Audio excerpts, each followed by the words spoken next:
탈북어민 북송 당시 사진이 공개된 이후 대통령실이 공개적으로 강경한 입장을 내놨습니다.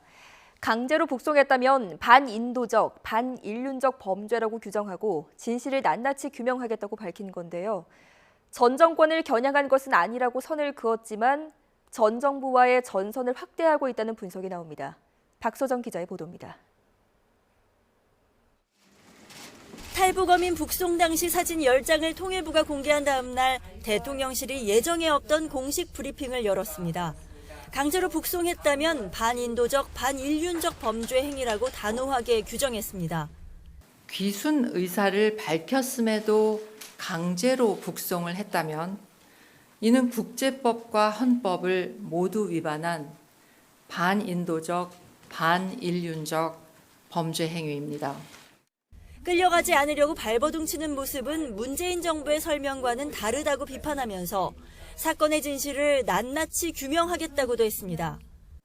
윤석열 정부는 자유와 인권의 보편적 가치를 회복하기 위해 이 사건의 진실을 낱낱이 규명하겠습니다. 다만 진상규명 방법이나 절차는 차후에 알리겠다고 했습니다. 코로나19 방역을 이유로 브리핑을 서면으로 하겠다고 밝힌 뒤 이번 주 들어 한 차례도 하지 않은 브리핑을 진행한 건데 심각한 사안인 만큼 직접 목소리를 내야 한다고 생각했다는 게 대통령실 설명입니다.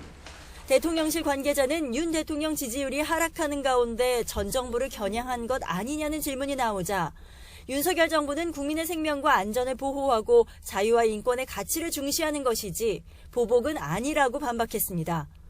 살인 혐의에 대해선 대한민국으로 넘어와 귀순 의사를 밝혔으면 밟아야 할 정당한 절차가 있다면서 그런 과정이 제대로 이루어지지 않은 게 문제라고 지적했습니다. 고위 관계자는 프로세스의 모든 게 잘못됐을 뿐 아니라 의도 역시 정상적이지 않다면서 수사를 통해 밝혀질 부분이라고 말했습니다. 어느 정부든 이 문제를 알았는데도 놔두는 게 범죄라고 강조하기도 했습니다. 이처럼 강경한 어조로 진상규명 의지를 직접 밝힌 것은 검찰 수사에 힘을 실어준 거란 분석도 나옵니다. 같은 날 바로 검찰이 국정원 압수수색에 나선 게 무관하지 않다는 겁니다.